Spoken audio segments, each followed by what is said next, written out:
Ahora intervendrá don José Vilchez, de TAL Hydronic. Pedimos disculpas a las personas que estén conectadas en Internet por el pequeño retraso que llevamos. En cualquier caso, hablaremos ahora de rehabilitación de las instalaciones hidráulicas de climatización, una oportunidad para el ahorro de costes de calefacción y refrigeración de los edificios. Don José Vilchez, director técnico de Tur Anderson, Sociedad Anónima para España y Portugal. Él es ingeniero industrial en técnicas energéticas por la UPM en Madrid. Se incorporó a Carrier España en el 92 y a partir del 2008, como decíamos, está en Tur Anderson. Además de su labor como soporte técnico y formación a consultoría de instalaciones, colabora con asociaciones, colegios profesionales y escuelas de ingeniería y arquitectura en la formación de posgrado y cursos de máster en climatización. Sin más.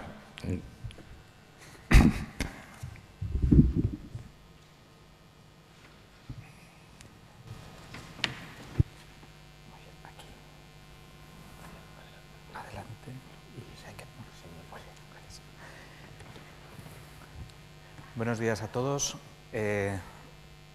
Agradecer a la Escuela de Arquitectura, a Inmaculada, por esta invitación para poder participar en este congreso.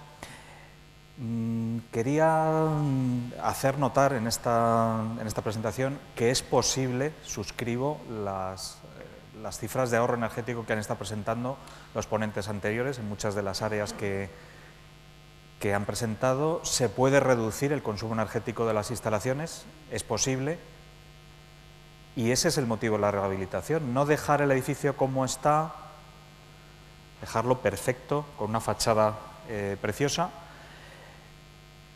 pero llevarlo a un estado en el cual consigamos el máximo ahorro posible requiere mirar los fundamentos sobre los cuales se ha realizado el proyecto de esas instalaciones. Si el edificio malgasta energía, tenemos que mirar con mucho cuidado por qué, cuál ha sido la historia, y mirar también el proyecto inicial, porque posiblemente el proyecto inicial del edificio es perfecto, está pensado para un uso determinado del edificio, con unas instalaciones de acuerdo a normativa, pero la evolución que ha seguido y por lo cual ahora nos planteamos la rehabilitación seguramente no ha sido la adecuada. Ha envejecido quizá antes o han variado los usos del edificio, lo que teníamos previsto. Y no solo tenemos que tener en cuenta nuestra economía a la hora de hacer esta rehabilitación, sino realmente pensar en que nuestras actuaciones van a tener una repercusión en las emisiones de CO2 de nuestro país y también, pues, lógicamente, en el medio ambiente. Si reformamos los cerramientos, es, digamos, una de las primeras medidas para el ahorro energético, pero tiene un elevado coste. Si tratamos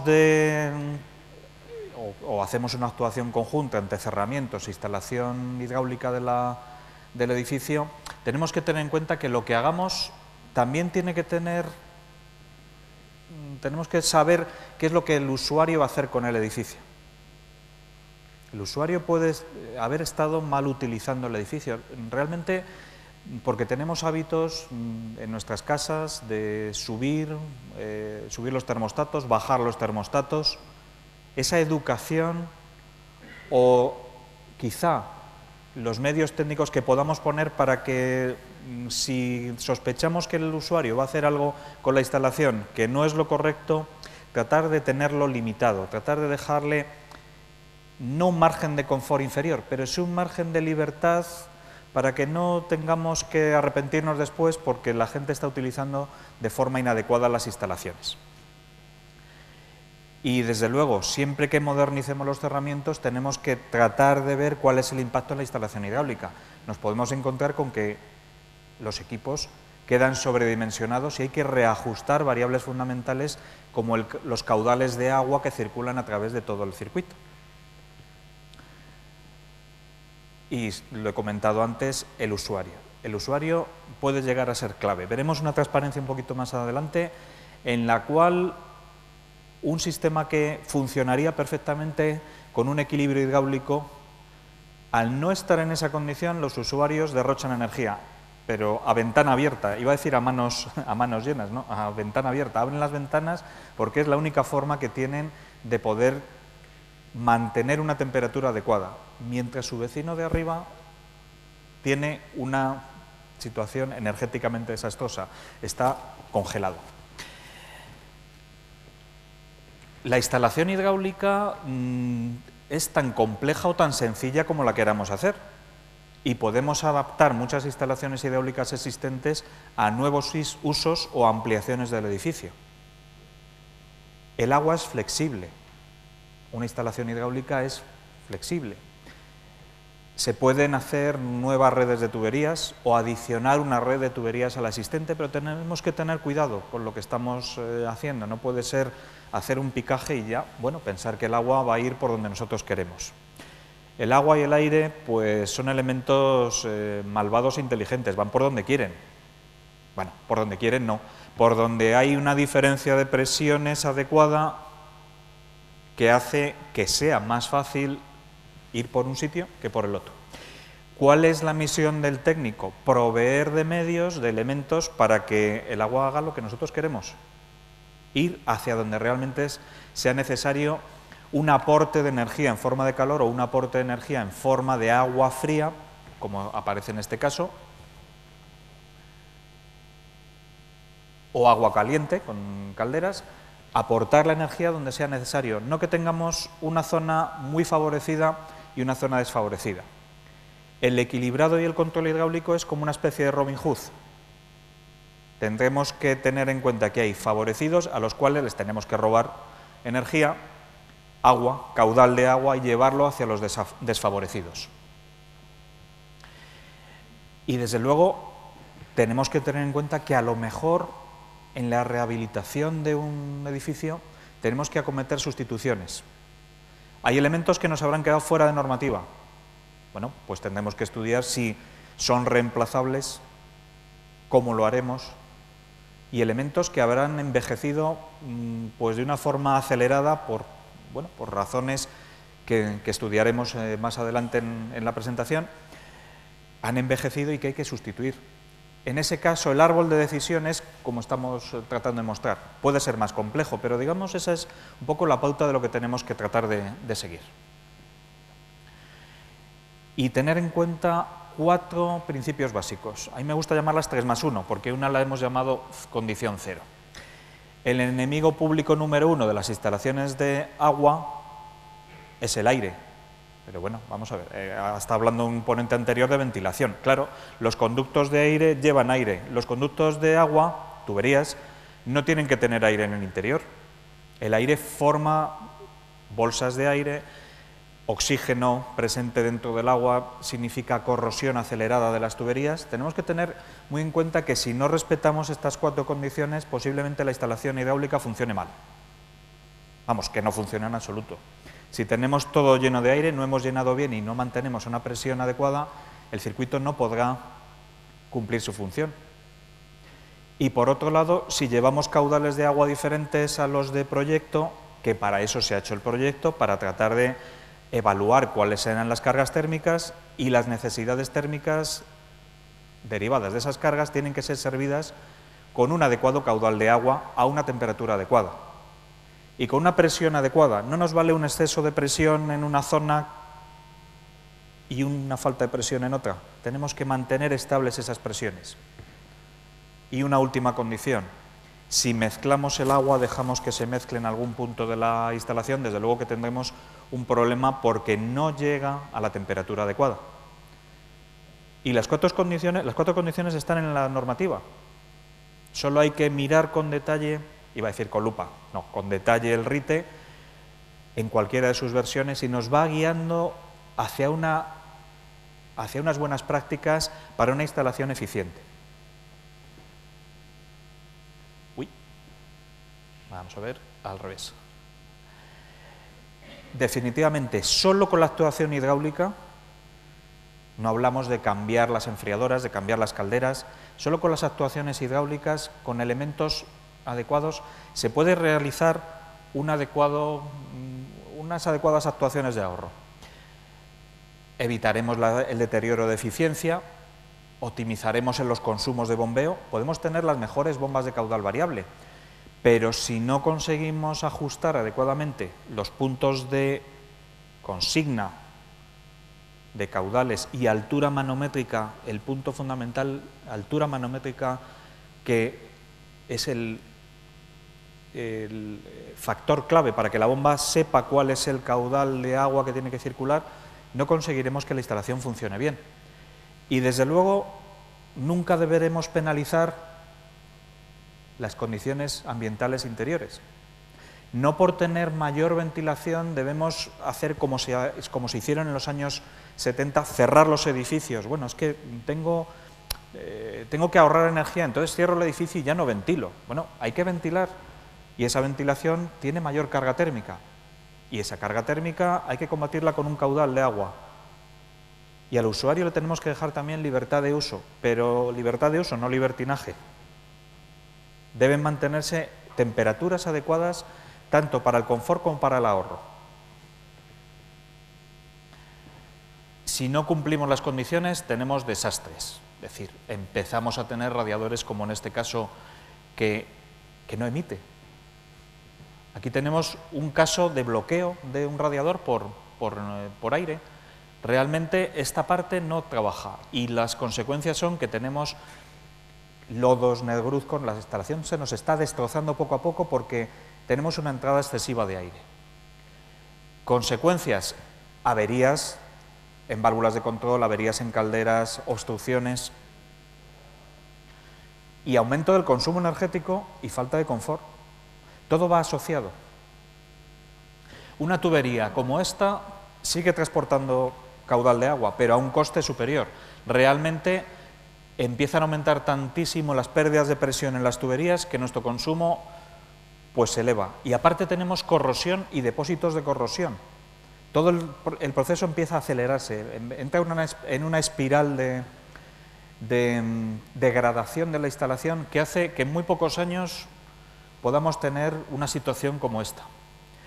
No es típico de las instalaciones de nuestro país, es generalizado en todo el mundo. No respetar estas condiciones significa que tendremos problemas serios mucho más adelantados de lo que nosotros pensamos. Las instalaciones deberían durar del orden de 20-25 años y a los 2 o 3 años nos podemos encontrar con estas situaciones. Las soluciones son revisar la presurización de los sistemas de climatización, la presión, y tratar de que si el sistema está dañado, no sustituir de la misma forma, bueno, es que me cabe este componente, voy a sustituir con el mismo vaso que tenía. No, sustituiré con un recálculo de cuáles eran las necesidades de la instalación y trataré de alguna forma de mejorar las características del sistema de presurización. Tenemos que evitar la difusión de oxígeno. El oxígeno es el enemigo del acero en las instalaciones y el oxígeno entra por todas partes. Bueno, por todas partes siempre que el edificio no esté bien presurizado, pero si le dejamos entradas posibles a través de nuestra propia bolsa del depósito de expansión por aquí, porque tenemos un caucho permeable al oxígeno, desde luego tenemos un punto fuente de problemas. Y por otro lado, debemos tener en cuenta el correcto mantenimiento. Las instalaciones no se hacen perfectas para luego dejarlas sin mantener. Hay que hacer un seguimiento de todas las variables de la instalación y para eso hay que tener puntos de medida, puntos donde seamos capaces de medir las presiones y medir los caudales.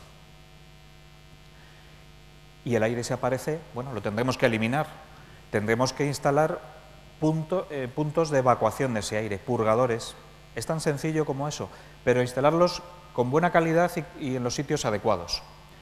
O si ya el sistema es muy serio, bueno, el problema de aire es muy serio en el sistema, lo que tendremos que hacer es tratar de separarlo de una forma activa, separadores de aire y de partículas. La partícula se genera por la corrosión continua. Bueno, tenemos que tratar de sacarla limpiando la instalación. Hay formas de limpiarlo. Los filtros, los separadores de partículas, adecuadamente mantenidos, nos van a permitir que la instalación siga en condiciones correctas. Y si no respetamos la primera y segunda condición, este era el caso que estaba mostrando. Estos señores están asados de calor y este tiene frío. La solución termina siendo que este señor abre la ventana. ¿Cómo hacer para que no tenga que? Desde luego no aumentar la velocidad de la bomba ni cambiar la bomba de recirculación. Bueno, hacemos una reforma de la instalación, decimos, es que no llega agua al último piso. Esto va a ser un problema de la bomba. Y entonces compramos o ponemos una bomba en una bancada al lado de la otra, la ponemos a funcionar y seguimos teniendo el mismo problema. Y encima consumimos más. La solución está en tratar de equilibrar el sistema, porque si arreglamos poniendo más potencia, agravamos el problema. Tenemos más sobrecaudales. El señor que estaba a 23 ahora está a 25 y este a lo mejor llega a 18, pero no hemos arreglado el problema. Y encima los usuarios se encuentran con la siguiente situación. Aparte de abrir las ventanas, era típico cerrar los radiadores el señor de la planta baja, señor o señora de la planta baja. Cierra su radiador y el resultado es que la presión llega a donde no llegaba antes.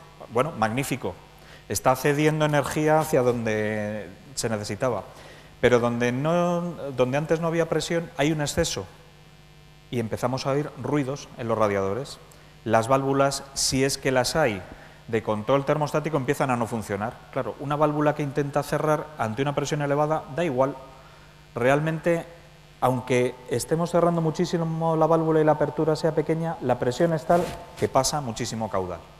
Y de golpe este señor también empieza a tener los mismos problemas. Total, la instalación se vuelve problemática. ¿Qué hay que hacer? Reequilibrar la instalación. Dotar de elementos para conseguir que los caudales de agua sean los adecuados. En el 90% de las instalaciones de todo el mundo, esto es un estudio hecho en Francia por un organismo independiente, tenemos caudales superiores al 150%. ¿Pero por qué estamos moviendo tal cantidad de agua en la instalación?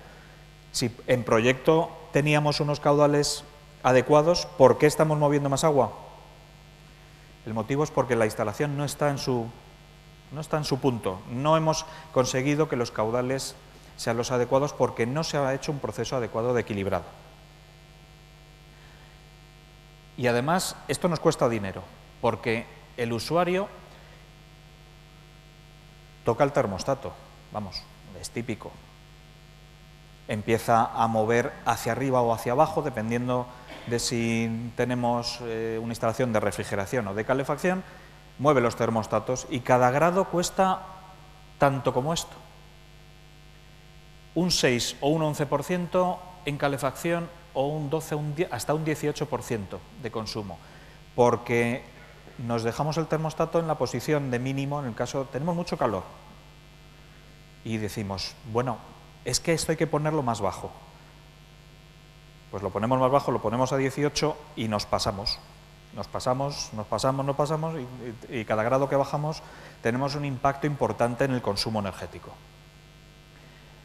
Y por otra parte, lo que decía antes, la instalación envejece mucho más rápidamente. Los técnicos intervienen 30, 40 veces al año y al final lo que terminan haciendo simplemente es que se desplazan de un lado a otro apagando fuegos. Tocan en un sitio, le quitan un poco de caudal de agua al del primero para mandarlo al de la cuarta planta, para luego tener que rehacer esa situación porque no es la solución. Una vez que en una instalación se producen trabajos de equilibrado, para ir para atrás, a ver, anterior.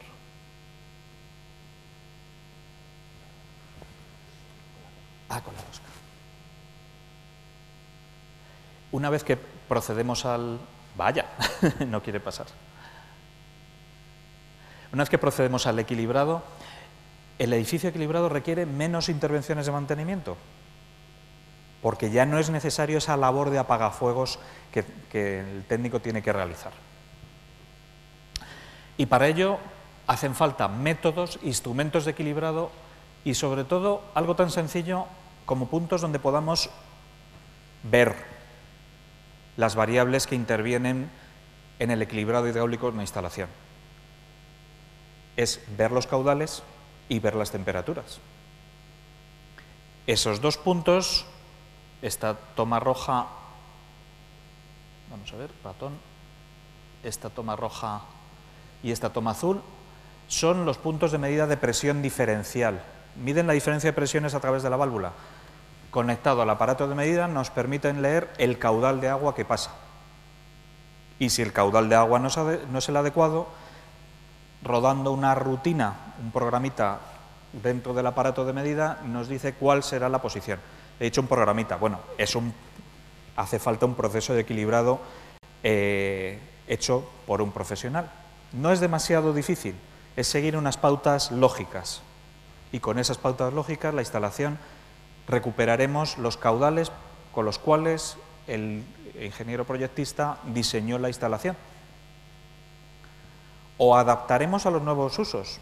Puede que la instalación haya cambiado de uso respecto al proyecto. Una ventaja de poder reequilibrar la instalación puede residir en adaptarla a la situación real. Y a la vez podemos ahorrar. El ahorro del consumo de bombeo lo tenemos aquí. En frío podríamos llegar a reducir hasta un 17% el consumo de bombeo anual, o en calefacción menos del consumo, porque en calefacción movemos menos caudales. Los saltos térmicos en calefacción son 4 o 5 veces superiores al típico salto térmico de una instalación de refrigeración por agua. 5 grados es el estándar. Y en calefacción movemos caudales más pequeños. De ahí que el ahorro en el consumo de bombeo en calefacción sea un poquito inferior. Y encontraremos el punto de trabajo de la bomba equilibrando. Es decir, cuando ya tengamos equilibrada la instalación, seremos capaces de concentrar el exceso de altura manométrica de la instalación en una única válvula. Reabriendo esa válvula y midiendo, volveremos de nuevo pues, a conseguir el punto óptimo de la bomba. ¿Y qué hacemos con los usuarios? El RIT es muy claro. Las instalaciones pues, de tipo grandes edificios nos preocupamos muchísimo de que tengan su termostato individual. El RIT también habla de las viviendas. Las viviendas hace falta un termostato general en la vivienda y pequeños termostatos en los radiadores individuales. Claro, un termostato electrónico en cada radiador individual sería bastante caro, pero hay formas de realizar ese control termostático a base de pequeñas cabezas termostáticas con un líquido sensible a las diferencias de temperaturas.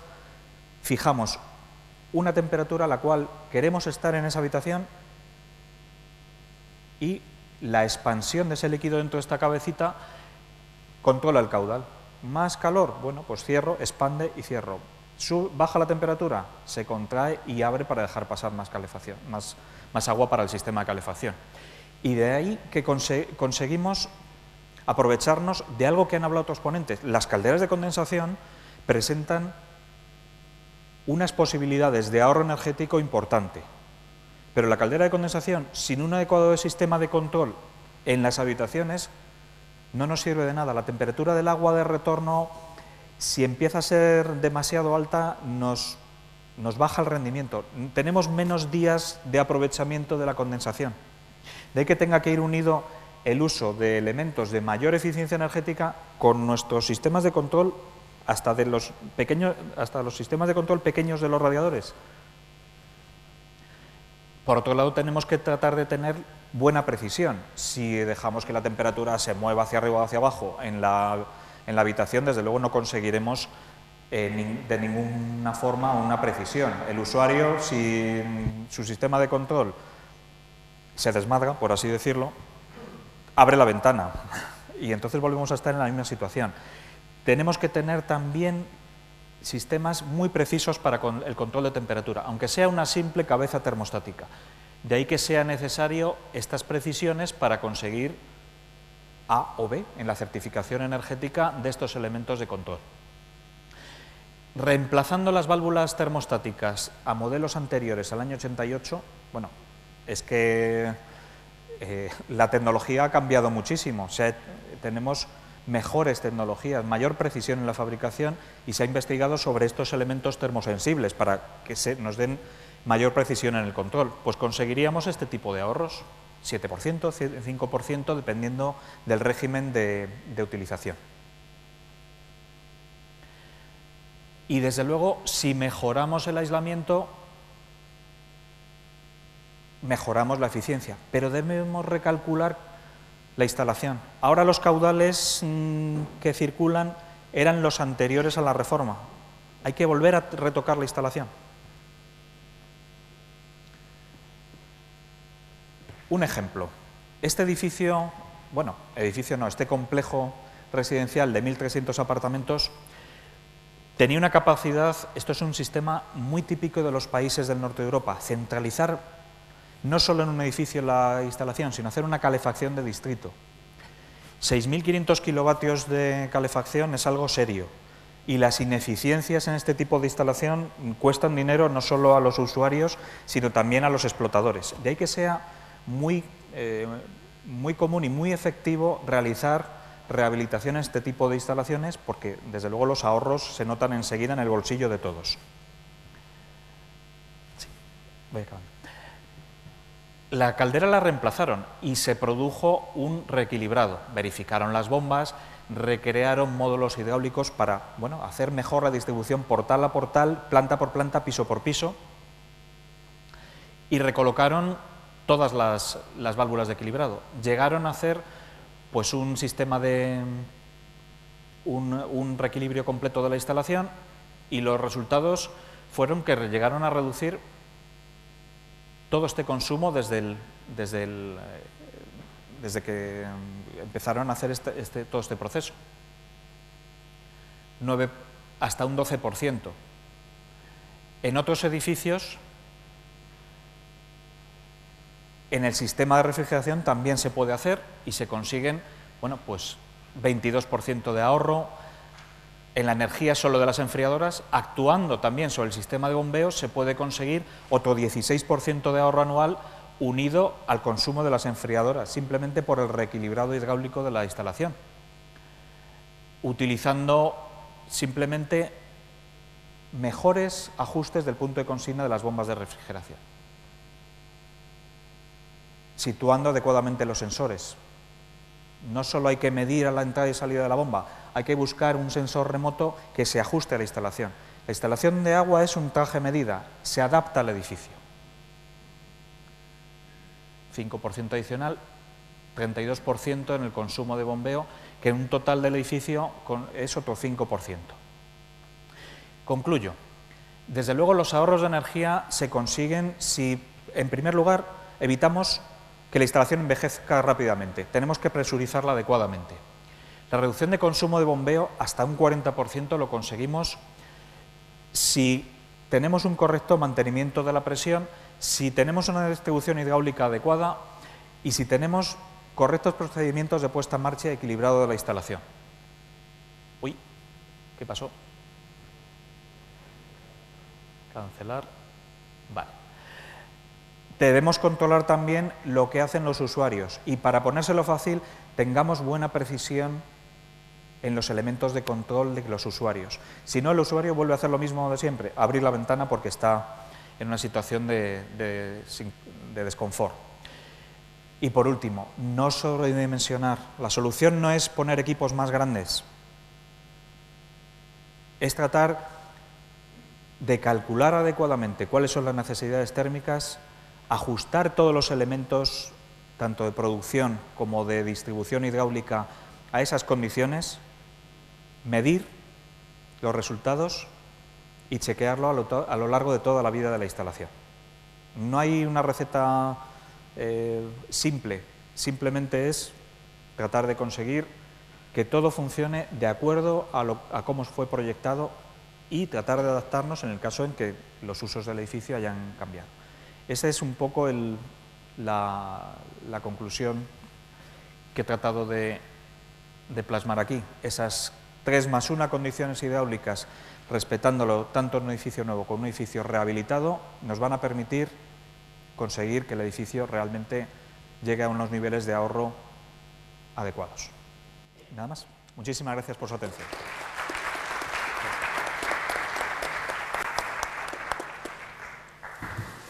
Buenas tardes, buenos días.